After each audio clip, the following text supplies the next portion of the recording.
How do you land prominent dream clients?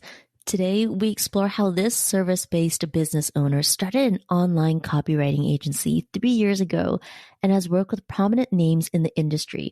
Our guest shares the juicy details of her strategies that have landed her dream clients, including her cold pitching strategy, the one she uses to get on podcasts and work with amazing clients, plus how she leverages results into case studies to amplify her competitive advantage, and how she uses project debriefs not only to serve clients better, but meet a need that naturally increases the lifetime value of the client. Stay tuned.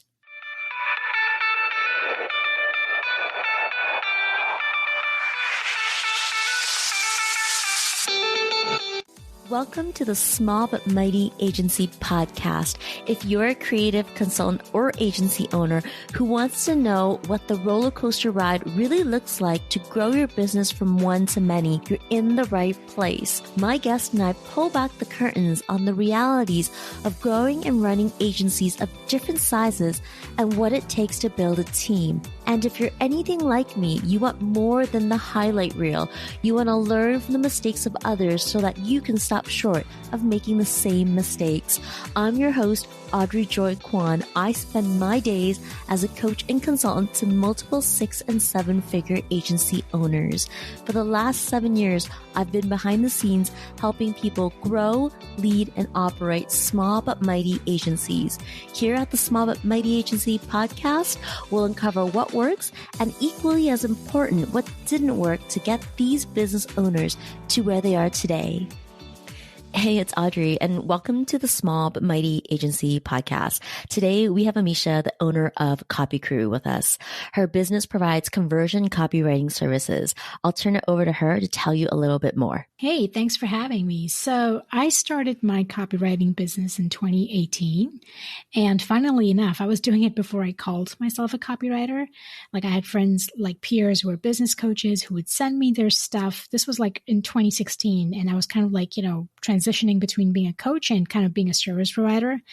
And I would love looking at their copy and sending them feedback. And I realized a couple of years later that I could get paid to do this. And that's when I was like, put my stake in the ground. And I just told myself like, hey, no more doing other things, all the other things like building funnels and doing Facebook ads. I'm just going to do copywriting. So my agency, the Copy Crew, was born in 2018 and it's 2021 and come a long way since then. So it's been exciting. You had a whole bunch of different offers back in the day and it looks very different now, 3 years later. Can you share how your service offerings have evolved as a copywriter in a little more detail?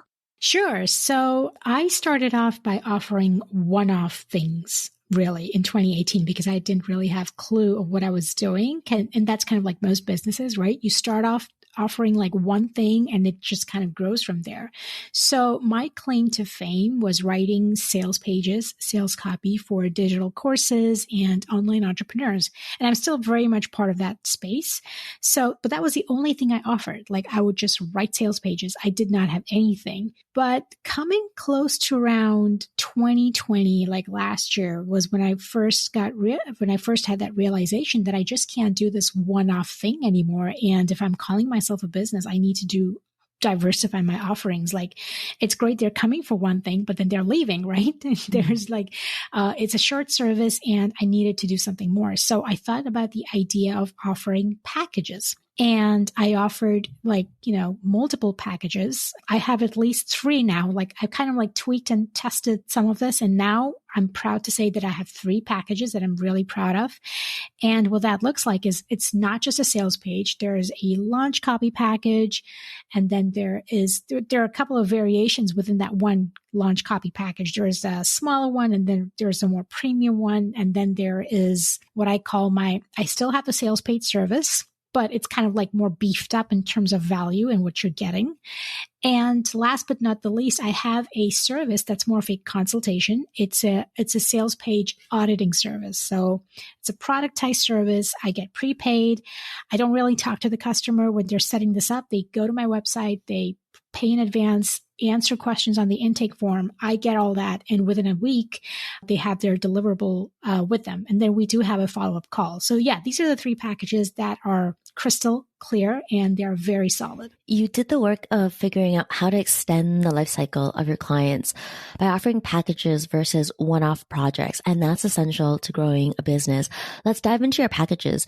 Do you have 3 very different packages, or is it that your packages level up with add-ons? Well, I think it's both. So my most premium package, it's a launch copywriting service package where it's the whole shebang. Like it's a high ticket offer, if you'd like to call it that. And I am very deeply involved with my client and their team. I take on everything that they're, when it comes to their funnel. So whether it's writing that first Facebook ad and it's, right down to like writing the copy for their last closing cart email. But the other thing that I offer that I think also sets me apart from my competitors, or if you will, is like I have a optimization process, which is a little service that, after we're done working, like say I finish writing their launch copy, I let the client know like, hey, I'm going to come back in a couple of months and we can do a launch debrief. A, and B, let's look at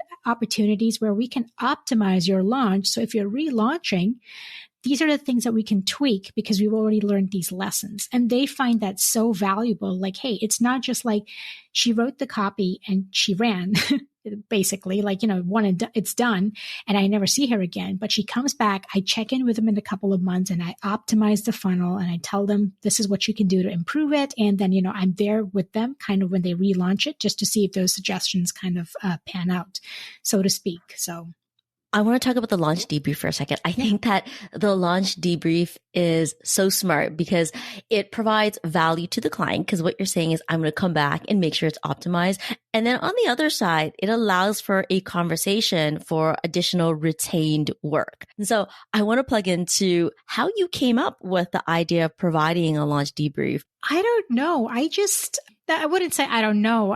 It didn't occur to me instantly. I'll just tell you that. It was more for me like, hey, I'm just going to do this launch package. I'm going to write all the amazing copy for them. I'm going to be there with them, do their market research, and that's it. But I think it's the amount of time I've spent in the online space as well. Like, I hear so many horror stories like where the copy may or may not have worked, right? And the client was like left kind of stranded, like, hey, I don't know. I just had a sort of an okay launch and I don't know what to do with this. And then I found that opportunity.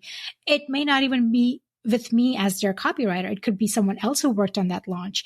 And they had these like mediocre results, and I would hear these stories and I'll be like, these people, their copywriter or whoever did the service, they didn't come back and check in with them to see what they could do to improve in the next round. And I think there's that opportunity. Like, what if I can be that copywriter who not only writes your launch copy and is with you through the entire launching process, but comes back and checks in the day you close cart? How did everything go? Let's schedule a debrief call, like in a month, because launches are very intensive, right? The creator, the entrepreneur needs to step away from it for a while. So they want to kind of like disengage from that entire process. So the day they close their carts is the day I check in with them. Like, let's schedule a debrief call, like in a month or two. Let's talk about what worked, what did not work, and how we can optimize your funnel to come back. Keywords you said there is what didn't work. I think the mark of a amazing service provider is someone who is not afraid to take a look at what doesn't work.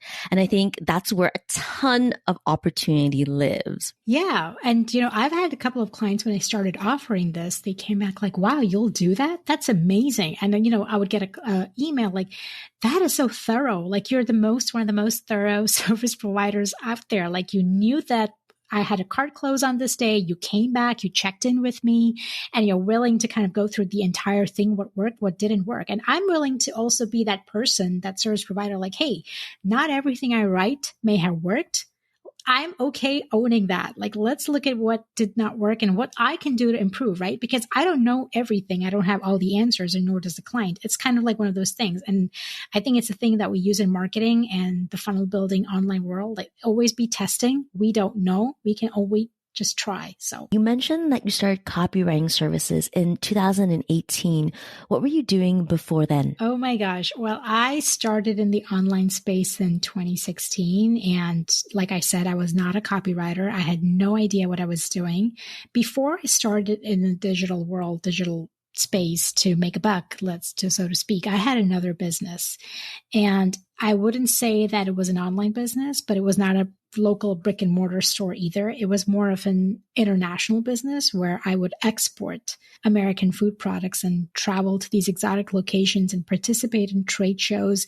And funnily enough, and I don't know how all the dots connect, but a lot of the skills that I use to like talk and market and converse with, potential buyers, that kind of helped me even when I am on with calls, like on a Zoom call with a prospect who's interested in working with me. And I have no problem like showing up on Zoom, kind of like explaining the process and closing. Like I have a high close rate, so I'm very proud of that. I'm not perfect. Like I said, I always have to improve, but it does not scare me to do that.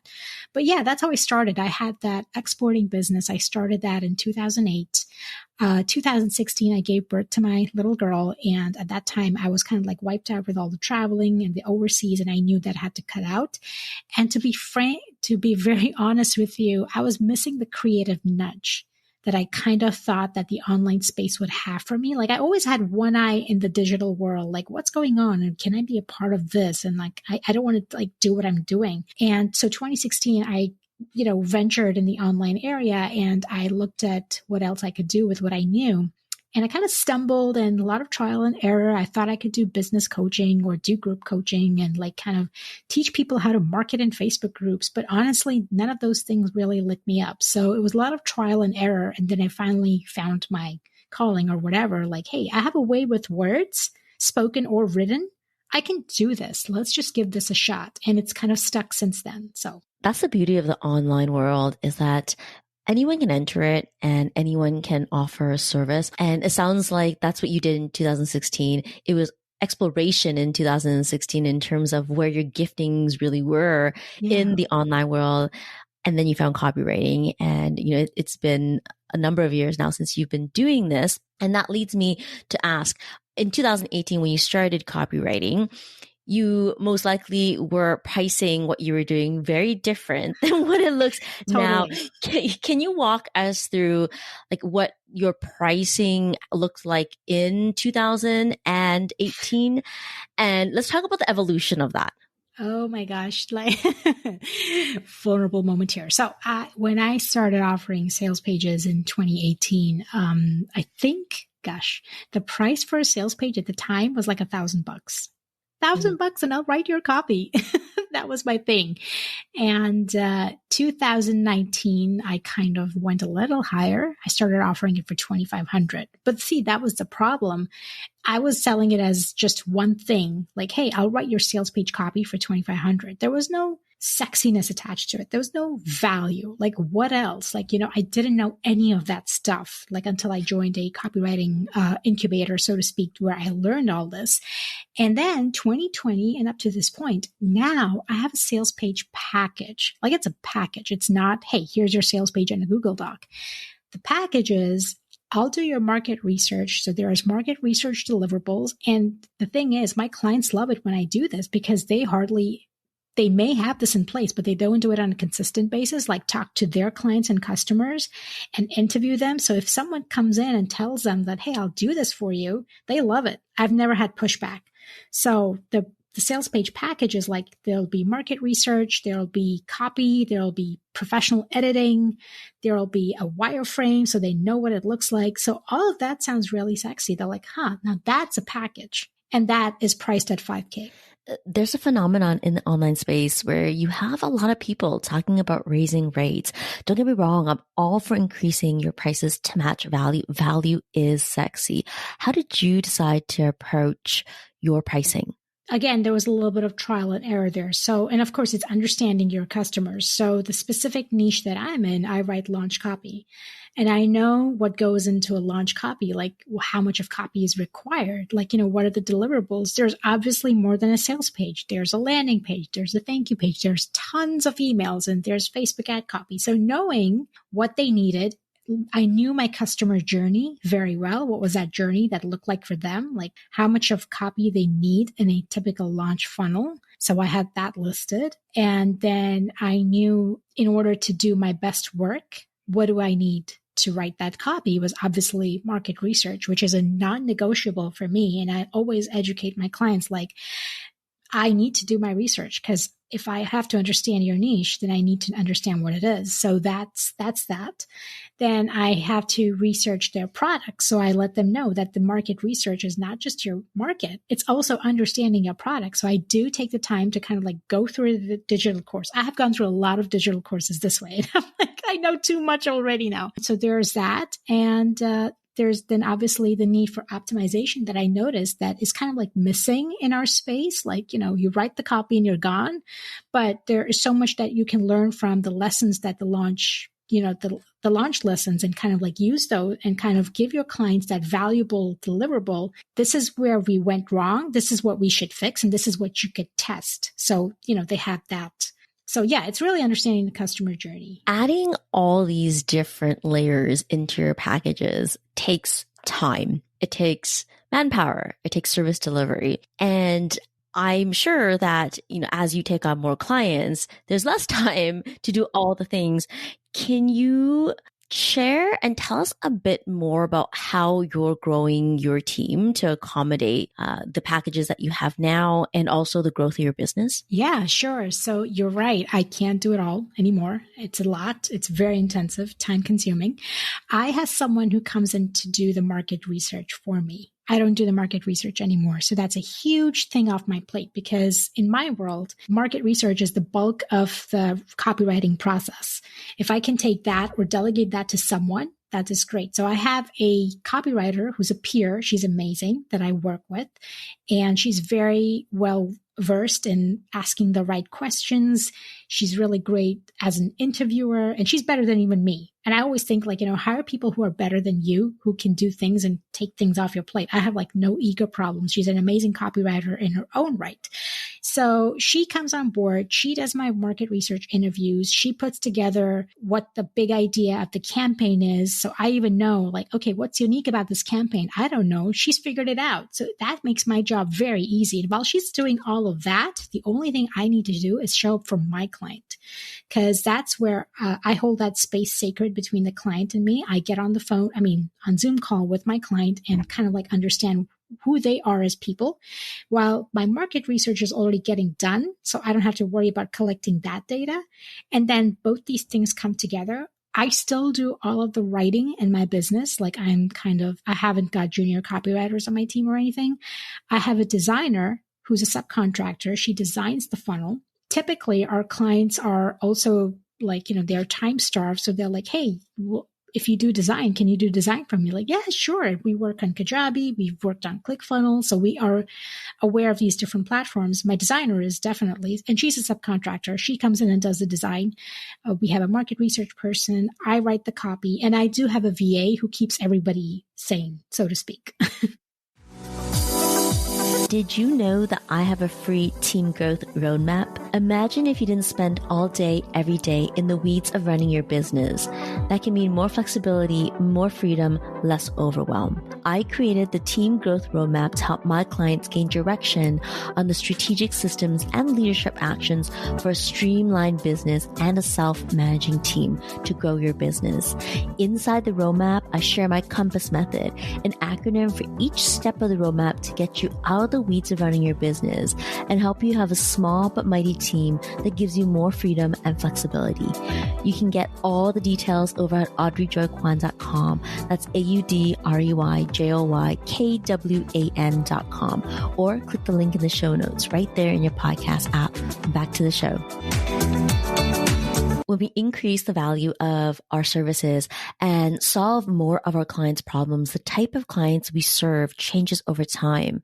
The kind of client you helped in 2018 more than likely looks different than it does today. It's the byproduct of up-leveling your services and up-leveling your team. Tell us about how your clients have changed over the years. Yeah, so that's a great question. So well, definitely with my price point and the resources I bring, I am not looking for DIYers who are DIYing their launch. And I feel like if you are DIYing your launch, you should be writing your own copy. As a copywriter, I'm going to give you that service. Don't hire me because I'm too expensive. I am an asset to the CEO or the client, the boss who is running a multi 6, 7-figure, even 8-figure business. And they are the visionaries. They don't have time to get in the weeds of market research and writing their copy and setting up their email automations. They don't do any of that. They are ready to hire the best of the best and take that off their plate. So that's who my ideal client is. And this year, even more than last year, this year definitely proved that because I kind of doubled my prices from last year. And the kind of clients that I'm attracting who are working with me are of that caliber. They're ready to invest 5 figures. They're not batting an eyelid. They're like, yes, take my money and just take this off my plate. That's how they're coming. What other things have you been doing to attract higher paying clients? Sure. So with every success that I had, which would result into a 6-figure launch or a multi 6-figure launch, I would get a case study written immediately. I would hire it out, write a case study, and I would splash that on my website. I would use that in my marketing, and I would get on podcasts like these where I can talk about my expertise. I even would do guest appearances in other people's masterminds and high level ticket offer coaching programs where I showed myself as an expert and as the authority. And I would kind of put that into my marketing, which my marketing right now is just really social media. And I do have an email list because even as a service provider, I know the importance of having an email list. And networking with the right people. A lot of the people who come to me are through referrals. I belong to a high ticket mastermind myself. It's a really good mastermind where I've found such clients as well. And I've done really good work with them. And then they refer other people my way. And the other strategy that's working for me is because of these results that have been compounding and, stacking up. I don't have any awkwardness going after a dream client. Like this year, I've sent out cold pitches to clients who I only thought were dream clients. And 2 years ago, if you told me that I was working with them, I would be like, are you nuts? No, it's not going to happen. But this year I did pitch them. It was a cold pitch. And I'm a copywriter, so I should know how to write these, right? So yeah. Let's talk about cold pitching. I think so many people are like, no, cold pitching. I don't want to do that. But you're saying that these have worked for you. So can you share more about how you cold pitch someone? Sure. Let me give you some particulars. So the way I get a lot of my insights, my education, and who's doing what in this online world, following businesses is through podcasts. So podcasts like yours, podcasts like, other people that I listen to, like Rick Mulready, Rachel Rogers, obviously Amy Porterfield of the world. So these are popular podcasts that I listen to, and they sometimes, very often, feature guest experts or their, their own clients, their own students in their high ticket mentoring programs. So sometimes I listen to these and they've interviewed someone that I fall in love with when I hear him. And I'm like, oh, and I stalk them a little on their website and I stalk them on socials. And I'm like, wow, they're really doing something. I like their messaging. I like the values. I like what they are sharing. And I'm like, okay.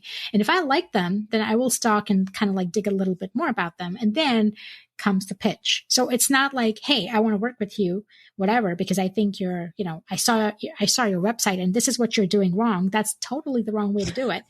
It's like, I make it relevant. Like, hey, I heard you. And at this minute in the podcast, you said something like this that blew my mind. Could be something like that, right? Make it about them, flatter them, and tell them why are you interested? And kind of and in the pitch, you say I love this. I love that you're doing this and congratulations on this. And I'm just wondering that, I saw all of this on your website, these are other funnels or these are other programs. And I noticed that these are, they don't really have a sales page or they don't have this email sequence because I signed up for it and I didn't get this. Is that deliberate? Is that something that you're working on? I would love to do it. I would love to do this for you because this is what I do. And then I don't pitch them how I'm going to do it. I just tell them what I do, and this is what I do for a living. And if this is a conversation that they'd like to explore a little further, I would love to chat with them. That's it. And not every pitch has worked, of course. And then I would be a unicorn, right? Or you'd have to put me in a witness protection program. but some of them have, and they brought in some incredible clients that I've been very honored to work with. Amisha, that is so good. Thank you for sharing your secret, because I think there's so much goodness in what you just said there and how you approach dream clients.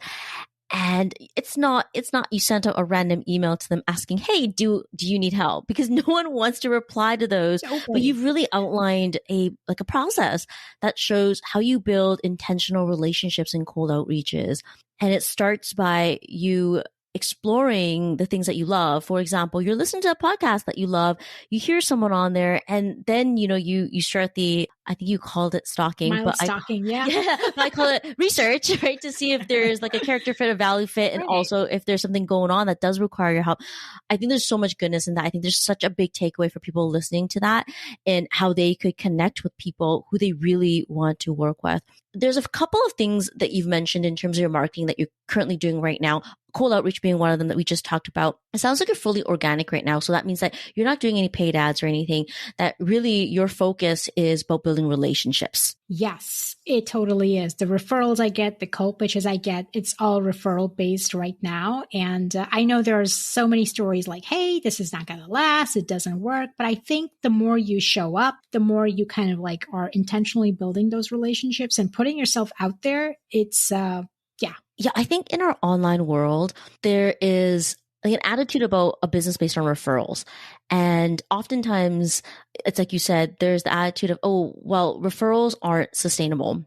And by that, what it means is that you can't measure how many referrals are going to come in, right? I think that's what most people mean when they say that referrals are sustainable.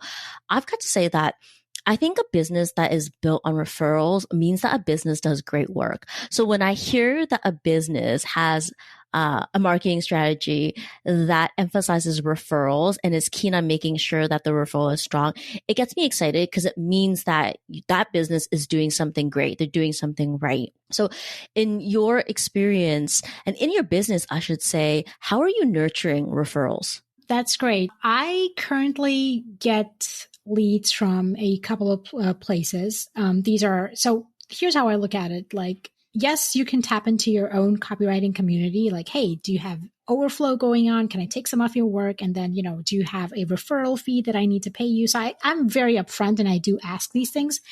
The other audiences that I make that make great referral partners for me are Facebook ad agency owners, right? Because, these are like, Facebook ads, launch copy, these go like hand in hand. It's like one of those processes. It's like one ecosystem, so to speak, kind of like they overlap. And so I have a couple of people who are in my mastermind. I have great relationships with them. And I'm like, hey, if I know somebody who needs ad work, I send them to them. And whatever the referral fee is, like every Facebook ad agency does have their referral fee, right? Or if they send me, they're very upfront about it. Like, we'd like to send someone your way. And that's how I have cultivated these relationships. Often other times it's kind of like just sending a thank you gift. It doesn't really have to be money. I mean, so, send them a nice thank you gift like, hey, thank you for thinking of me. And I've had people who are my peers, mastermind otherwise, who know me, and they just think of me and they just like, hey, I just thought that this would be someone great to work with, and I just send them your way. And sometimes it's like, thank you for thinking of me. And yeah, it's just as simple as that. So the highest compliment that someone can give me is referring a friend. You're not likely to tell a friend about someone unless there is some sort of credibility established. For that reason, referrals carry a ton of weight. People refer when they have trust. And speaking of trust, I want to shift the conversation to case studies. In the online world, we see testimonials as a must, but I see so much value in case studies, and that's why I haven't used them on my own website. I know you're a fan too. Share more about how you use case studies as a marketing tool. Yeah. So like you, I prefer case studies to a testimonial because again, case study reveals everything that you did. It reveals about your process. It reveals about the experience of working with you, hiring you, and all of this goodness is listed in that. So they work great for me as a marketing tool. Back when I used to use proposals to send to clients, I don't send proposals anymore. That's another thing we should talk about. Maybe I stopped sending proposals. I would link to my case studies. And they would read these and they were very impressive. And I got them like designed and everything. And here's another tip. I don't write my own case studies. I hire this out because because you're so close to your own stuff, you're not going to like pull out the goodness, right? But when you hire it out to a neutral party, they're going to do like everything to kind of like make you look outstanding. We're not our best judges. Let's say we're just our best critics. So it's best to hire this out and get it done professionally designed and everything. I don't look at any of that. So I just know that it looks pretty. It has nice things about me and it's on my website. And it's a great marketing tool to use when I am prospecting, whether it was via proposals at one point or now because I do a lot of my sales calls on Zoom. I just say like, hey, if you want to work with me and if you want to consider this, I'm going to just send you a link to my proposals. So, a link to my case studies. So your case studies are an integral part of your sales process. So here's how it works. They fill out an intake form on my website. It's kind of like a pre-vetted thing. There are 3 things I ask them very importantly. A, this is a 5-figure investment. Especially if they're reaching out for a launch copy package. I let them know that up front, not the exact number, but I let them know this is the ballpark investment. This is a launch copy package. It's going to take at least 8 weeks for me to write everything. So if you want launch copy tomorrow, we ain't going to work together. And, but anyway, these are 2 most important things. And if they are like a yes and a yes, then we talk. It's a 15-20 minute conversation. And if I feel it's a good fit, I will go and say like, okay, this is my process. I really take them through the process. You'll be amazed. Like, clients want to feel that they're in good hands. The more you talk about your process, like how you're going to do things, the more they're inclined to work with you and say yes. I have found this in every one of my sales conversations. So I take them through the process and I said, this is what you're going to get. These are my case studies. This is what are the results and how can we move forward? Oh, I couldn't agree more. When prospects have clarity on how you will lead them to the results. And of course, we're not talking about the nitty gritty details. We're talking about identifying the high level steps for them, sharing the high level process and backing it up with your case studies. It sets you up for a competitive advantage. For sure. Amisha, thank you so much for sharing all the goodness today on the podcast. Before we wrap up here, I want to ask you what keeps you inspired and at your best. What keeps me inspired? Oh, so many things. I think my children inspire me the most. I really, they're my compelling reason of why I do what I do. And I learned so much from them and they just inspire me to go for it. Like there are days when you get up and you feel like crap. You're like, oh, this is not working. I should just burn everything and quit. But when I see them, right, it's like, oh my gosh, they inspire me to do so much more because they're doing so much, so yeah, they're my compelling reason. The other things other than my kids, I think it's really, I don't know, it's just being out in the nature, hanging out with the right people. Like I think your tribe attracts your vibe sort of a thing. And you're kind of like the sum of the 5 people you hang out with. So I think when I need to feel high vibe and high energy, I want to like attract and I want to like connect and network with people in that same space. So I look to people who are doing hard things, the harder things they're doing in their business. And if they're having sucky moments, but they're getting up and going after it the next day, I want to be with those people. So they inspire me to kick butt. You couldn't have said that better. Being in conversation with people who are doing difficult things, seeing them wake up and do it over and over again, even when it's hard, that puts things into perspective. Yeah. Like I was telling you, the mastermind I belong, we have this amazing 8-figure entrepreneur and she's having a very tough time in her business right now. It's one of those, we go through seasons, right? And the struggles, personal, professional that she's facing, I'm like, my gosh, if she is showing up every day and kicking butt and getting determined to get through this, then what's my excuse? So just put things into perspective. Thank you for sharing that. Amisha, where can people find you if they're looking for you? Well, you can go to my website, thecopycrew.com, and my social water cooler of choice is, the virtual water cooler is Instagram. It's by the same handle, The Copy Crew. Thank you so much. Thank you for having me. This was fun. Thanks for listening to the Small But Mighty Agency podcast. If you enjoyed this episode, please leave a review on iTunes. It would mean the world to me. Or send a screenshot on Instagram while tagging me at Audrey Joy Kwan.